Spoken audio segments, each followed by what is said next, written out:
Bonjour à tous, si vous avez fréquenté un pervers narcissique depuis quelque temps, vous avez dû remarquer que ce qu'on pourrait appeler votre univers intérieur ou votre cerveau, vos émotions commencent à être un peu mélangés.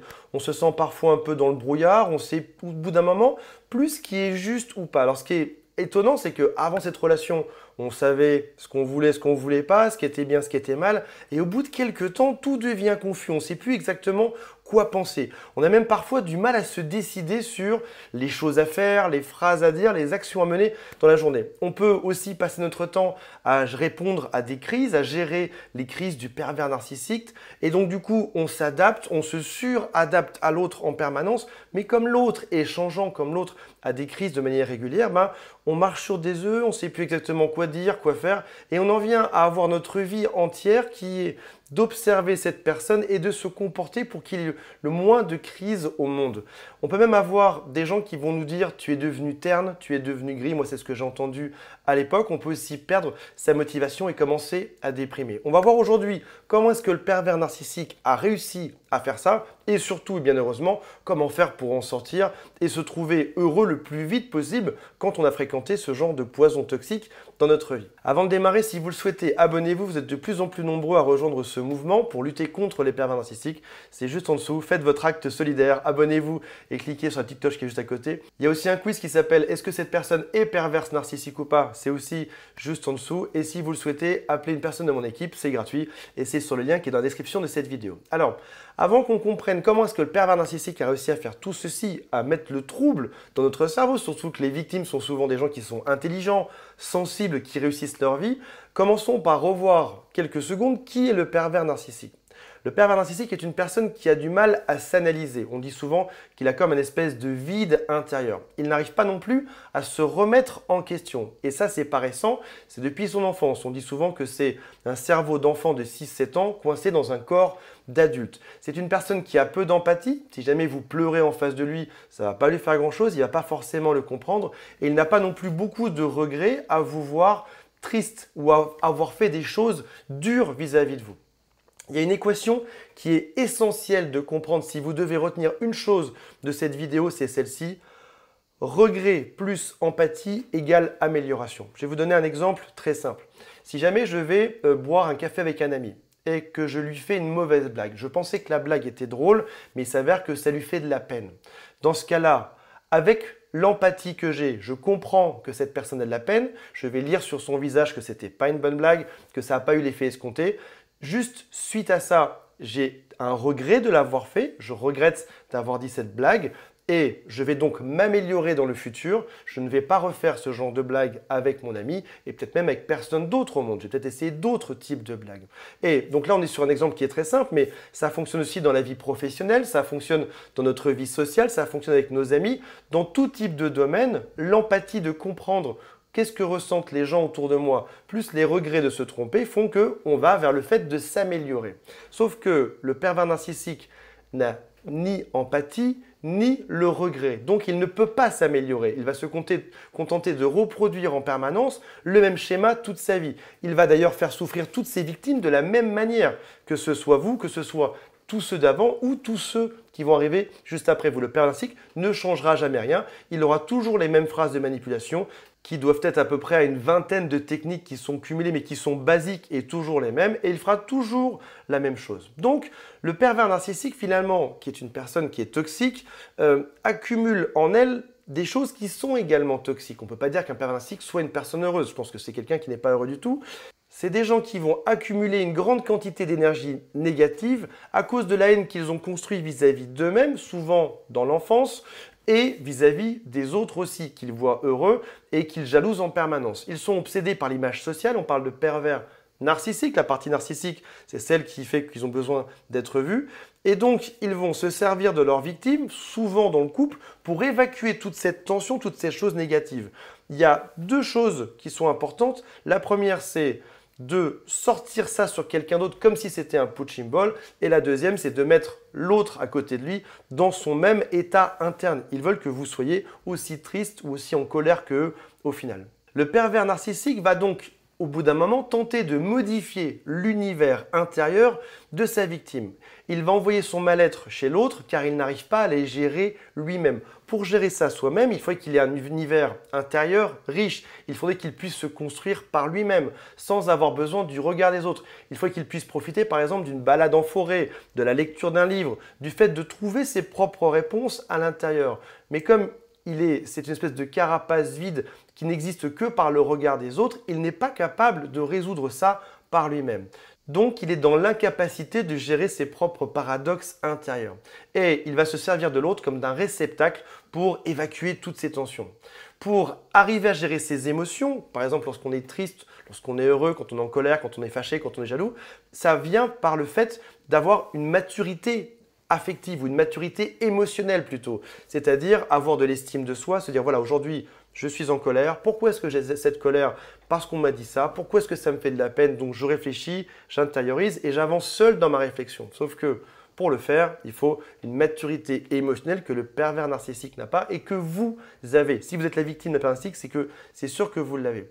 Et donc du coup, il finit par détester l'autre qui y arrive par un effet de miroir. On peut donc parler d'auto-sabotage narcissique qui va générer un comportement destructeur vis-à-vis de lui lorsqu'il va se détester lui-même, sans vous le montrer bien évidemment, puis alternativement en vous détruisant vous parce qu'il déteste que l'autre s'en sorte mieux, l'autre arrive à gérer ça. Et donc il va déverser toutes ces tensions négatives chez l'autre. Alors, plus le pervers narcissique vieillit, plus ses paradoxes intérieurs augmentent. Si jamais vous avez par exemple connu un pervers narcissique en ayant 25 ans, il aura des routines un peu différentes à 30, un peu différentes à 35, à 40. Et c'est quelque chose qui va s'amplifier dans le temps. Si par exemple, vous allez voir les ex-femmes ou ex-maris ou ex-copains-copines, vous allez voir que le jeu n'était pas exactement le même avec eux. Il y a quelque chose qui s'amplifie dans le temps, qui devient de pire en pire. Et donc, plus ça va aller et pire ça va être parce que ces tensions, il aura de plus en plus de mal à les évacuer. Avec l'âge, on sait un peu mieux repérer les personnes toxiques, donc ça va lui prendre beaucoup plus d'énergie pour arriver à manipuler les autres. Il va y arriver, mais au prix de beaucoup plus d'énergie. Le pervers narcissique va dire des choses à la victime en lui expliquant qu'il est comme ci, il est comme ça. Tu es une personne qui fait ci, tu es une personne qui fait ça. On va voir la liste juste après.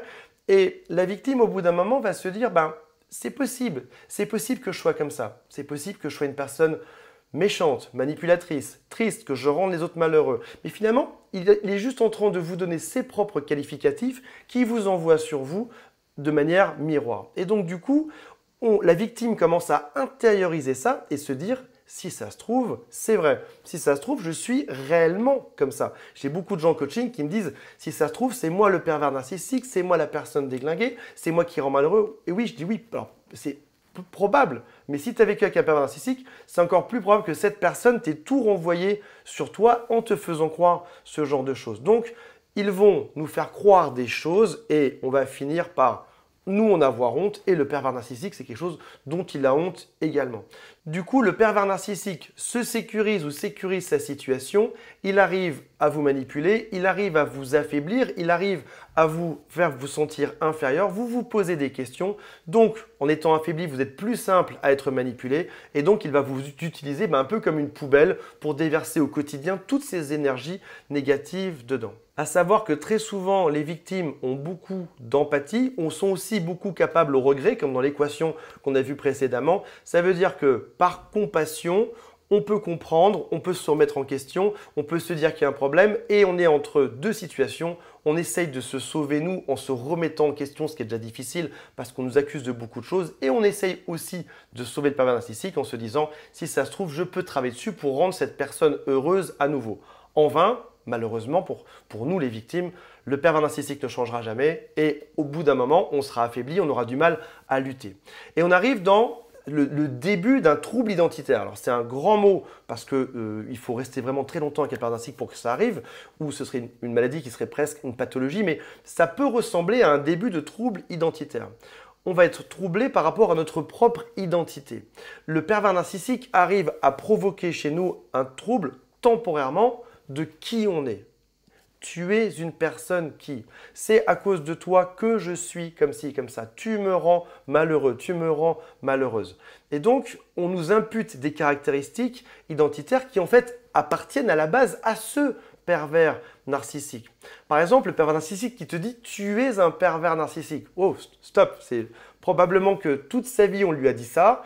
Et à un moment donné, pour déverser ça, pour sortir cette chose qu'il n'arrive pas à gérer, il va te l'imputer à toi. Du coup, tu te renseignes, tu lis des bouquins, tu ne comprends pas, etc. Et puis, c'est aussi un coup d'avance. Quand tu vas dire non, c'est toi le pervers narcissique, ben, tu seras coincé. Ben, du coup, on ne sait plus, quoi. Les deux personnes s'accusent de la même chose, ça vient créer le trouble. Tu me manipules, c'est ça que le pervers narcissique peut te dire. Mettez-moi en commentaire si vous l'avez entendu. En fait, non, c'est le pervers narcissique qui te manipule. Mais comme ça fait peut-être 10 ans, 20 ans ou 30 ans qu'on lui reproche, il te le dit également et du coup, tu as le doute. Tu fais non, je ne te manipule pas. J'aurais même pensé l'inverse. Il n'y a rien de plus dur que ça. Tu accuses quelqu'un de quelque chose et il t'accuse pile de la même chose. C'est aussi une technique de manipulation au passage. Tu es une mauvaise personne. Je suis là pour t'aider. Celle-ci, dites-moi en commentaire si vous l'avez eu, elle est magnifique. Je suis là pour t'aider. Bah écoute, avec des amis comme toi, j'ai plus besoin d'ennemis. C'est bon, je suis rassasié. Si toi, tu es là pour m'aider, vu ce que tu mets dans les figures au quotidien, je pense que je suis rhabillé pour l'hiver. Tu as bien de la chance de me connaître. J'ai changé ta vie. Je suis une aubaine dans ta vie. Merci. Donc, il répète des phrases qu'il a entendues pendant toute sa vie et il peut même arriver jusqu'à prendre notre propre rôle. Alors ça, c'est intéressant. Quand il va voir ses amis, il va par exemple décrire non pas ce que lui ou elle vous fait, mais ce que vous ressentez. Par exemple, si jamais il vous insulte au quotidien, il vous rabaisse, il va aller dire à ses amis « Oh là là, ouais, je me fais rabaisser dans mon couple, c'est insupportable, je me fais critiquer, je me fais manipuler. » Et il va se faire passer par la victime, il va juste décrire ce que vous êtes. Donc, observez bien le jeu, il vous impute ce que lui est, et auprès des autres, il va dire ce que vous êtes. Il va dire qu'il est victime, qu'il n'en peut plus, que c'est insupportable. Il a totalement mélangé le tout et c'est ça qui va venir créer le début de cette fameuse crise identitaire. On ne sait plus vraiment qui on est. Qui est la victime, qui est le méchant, qui est le gentil. Il essaye juste de faire un switch, de transformer vos places et de prendre votre place dedans. Ça va forcément venir nous fragiliser. Quand on est la victime parfaite, c'est-à-dire intelligent, avec de l'empathie, capable d'évoluer, de s'améliorer, envie de sauver l'autre, je peux vous dire qu'on rentre dedans les deux pieds directement dedans. Et ça va faire qu'on va se lier de plus en plus au pervers narcissique parce qu'on aura ce doute. Est-ce que je suis vraiment une mauvaise personne? Est-ce que tout ça est de ma faute? Non, rassurez-vous. A priori, si vous êtes sur cette chaîne aujourd'hui, ce n'est pas du tout de votre faute. C'est en effet l'autre qui a un gros problème, mais ça, il ne vous l'avouera jamais de sa vie. Donc, on commence à douter de vous-même et le doute est de plus en plus fort. Donc, la victime devient une espèce de poubelle identitaire et narcissique. On peut penser par exemple à nos centrales nucléaires qui doivent enfouir leurs déchets quelque part. Et bien, vous êtes un peu ce terrain qui est à mi-chemin entre la France et l'Allemagne. On est en train de tout enfouir, les machins radioactifs et toxiques, etc. Il se sert de vous pour ça. Il met tout dedans, il déverse tout ce qu'il peut au quotidien et il crée une espèce de fusion toxique. Il met tout dans vous, tout ce qui ne va pas chez lui, tout ce qu'on lui reproche et lui il prend votre place. Il fera c'est insupportable de se retrouver dans ce genre de situation. Donc aujourd'hui, si jamais tu veux que ça change, il faut que tu arrives à retrouver ton identité. Non, ce n'est pas de ta faute si cette personne te traite de tous les noms. Non, tu n'as pas mérité d'être avec une personne qui se comporte de cette manière-là. Donc il faut stopper le fait de se remettre en cause, même si c'est un signe d'intelligence, comme on l'a vu dans l'équation. Regret plus empathie égale amélioration. On est dans un des rares cas où avec une personne toxique, ça va venir brouiller l'équation. Si tu commences à avoir des regrets et de l'empathie pour une personne qui est toxique, l'amélioration n'ira pas dans le bon sens. Elle ira au contraire dans le mauvais sens, dans la partie toxique de l'équation. Donc il faut arrêter de se mettre en cause, arrêter d'essayer de sauver ce pervers narcissique, arrêter globalement toute discussion avec cette personne, même si on a des enfants, même si on est proche, même si c'est un parent, ou réduire au minimum le nombre d'interactions. Le pervers narcissique va se servir de ce mécanisme-là qu'on a décrit aujourd'hui le plus longtemps possible pour continuer de vous affaiblir. Il va continuer de corrompre l'identité de la victime auprès de vous, auprès de vos amis, parfois même auprès des enfants de votre famille, en continuant sans cesse le même jeu. Il va parfois compromettre et nous faire nous poser des questions, ce qui fait qu'on a envie d'aller voir un psychologue, de comprendre ce qui se passe. Et au bout d'un moment, il faut arriver à se défusionner de tout ça et se dire « Finalement, je sais qui je suis. Je ne suis pas ce genre de personne. Je le sens au fond de moi. Oui, tu me décris comme étant une personne perverse, toxique, manipulatrice, déglinguée, mais au fond de moi, je sens autre chose. Je sens que je suis une bonne personne. Tous mes amis m'ont toujours dit que j'étais une belle personne et j'ai plutôt l'impression que c'est toi aujourd'hui qui fais ce genre de jeu. Et si j'écoute même tes ex-copains, tes ex-copines, ex-femmes, tout le monde me décrit la chose comme étant toi le problème dans l'équation aujourd'hui. Donc aujourd'hui, je vais me fier à mes sensations, à mes propres sentiments. Je ne vais plus écouter ce que tu dis de moi. Je ne vais même pas chercher à te changer, ni à changer tout ce que tu dis aux autres autour de moi. Je vais juste m'écarter de quelques pas, aller vers des personnes qui sont saines. Je vais mettre cette même énergie que je pourrais mettre à essayer de te sauver, à essayer de dire la vérité à mes amis. Je vais mettre cette même énergie à me reconstruire une vie, à me retrouver des amis qui sont sains, être entouré de personnes qui sont dans une bonne vision bienveillante de la vie et c'est ça que je vais faire de ma vie aujourd'hui. Je sais qu'il y aura d'autres victimes que tu vas faire juste après moi. Je ne vais pas non plus chercher à changer ceci parce que je sais que ce n'est pas mon rôle et je ne pourrai pas le faire aujourd'hui. Donc je me défusionne et je redeviens doucement qui je suis. Donc il faut chercher à partir ou à réduire les interactions avec cette personne toxique. Si vous sentez que cette crise d'identité a été trop longue, n'hésitez pas à voir un thérapeute, un psy ou d'appeler un coach ou un conseiller de mon équipe. C'est juste en dessous dans la description de cette vidéo. Et au bout d'un moment, vous allez retrouver qui vous êtes réellement. Vous allez retrouver votre puissance, votre force. Il y a un dicton qui dit tout ce qui ne te tue pas te rend plus fort. En l'occurrence, passer par un pervers narcissique, c'est une épreuve qui est difficile. Il y a deux situations juste après. Soit s'allonger par terre et se dire « j'ai été détruit par cette personne », soit se dire « j'ai survécu à ça, je suis encore plus fort qu'avant, je vais adorer chaque seconde de ma vie juste après ». Et j'espère que c'est cette seconde solution que vous allez prendre aujourd'hui. Voilà mes amis, on se retrouve demain pour une prochaine vidéo. Et si vous le souhaitez, faites le quiz qui s'appelle « Est-ce que c'est un pervers narcissique ou pas ?» Suspense. Salut à tous, bye.